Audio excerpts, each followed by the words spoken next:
মিলন হবে কত দিনে ধারাবাহিকে নায়কের বোনের চরিত্রে দেখা যাচ্ছে অলিভিয়া সরকারকে। দীর্ঘ 6 বছর পর ছোট পর্দায় কামব্যাক। কেন ছোট পর্দা থেকে দূরে চলে গিয়েছিলেন অলিভিয়া? একটা সময় নাকি জেদ করে কাজ ছেড়ে দিয়েছিলেন। নিজের কেনা ফ্ল্যাট বেচে দিতে হয়েছিল মাত্র 1.5 বছরের মাথাতে। মায়ের অসুস্থতার সময়ও টাকা পাঠাতে পারেননি। সেই দিনগুলোর কথা মনে পড়লে আজও কি কষ্ট হয় অলিভিয়া। বড় পর্দা এবং ওয়েব সিরিজে দীর্ঘদিন কাজ করেছেন। আচ্ছা, ছোট পর্দায় কোনোদিনও ফিরতে ইচ্ছে করেনি? অভিনেত্রী বরাবর স্পষ্ট বক্তা, সোজা কথা সোজাভাবে বলতেই পছন্দ করেন।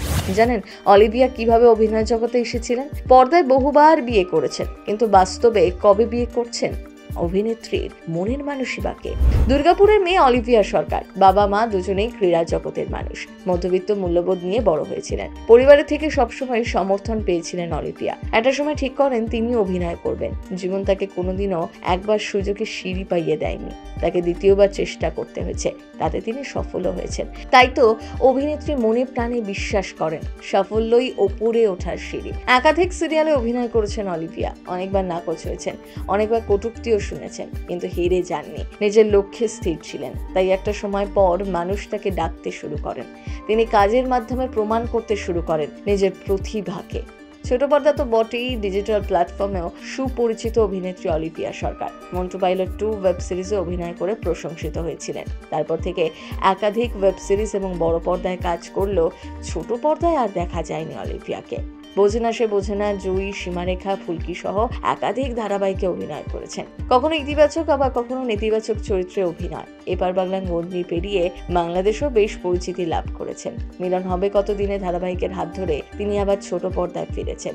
নায়কের বোনের চরিত্রে দেখা যাচ্ছে তাকে। এত বছর পরে আবার ফিরলেন ছোট পর্দায়। কিন্তু কেন ছোট পর্দা ছেড়ে দিয়েছিলেন হঠাৎ করে? আনন্দবাজার.com-কে দেওয়া এক সাক্ষাৎকারে নায়িকা এই প্রসঙ্গে বলেন, মেশিনের মতো কাজ করছি মনে হচ্ছিল, তাই ছোট পর্দায় কাজ না করার সিদ্ধান্ত নিয়েছিলাম। খুব অসুবিধা হয়েছিল। একটা ফ্ল্যাট কিনেছিলাম, 1.5 বছরের বেশি ভোগ করতে পারিনি, বিক্রি করে দিতে হয়। মায়ের শরীর ভালো নয়, টাকা পাঠানোর দরকার, পর্যাপ্ত টাকা পাঠাতে পারিনি, কিন্তু তাও জেদ ধরেছিলাম, দেখছিলাম পারি কিনা। এই সময়টা পার করতে পারলে জানতাম যে কোনো পরিস্থিতিতে উতরে যেতে পারবো। সমস্যা পড়লেও শান্তিতে ছিলাম। আসলে অলিভিয়া ভীষণ স্পষ্টবাদী একটা মেয়ে, সেই কারণেই এত বড় একটা সিদ্ধান্ত নিতে পেরেছিলেন। এমনটা কজন পারে বলুন তো?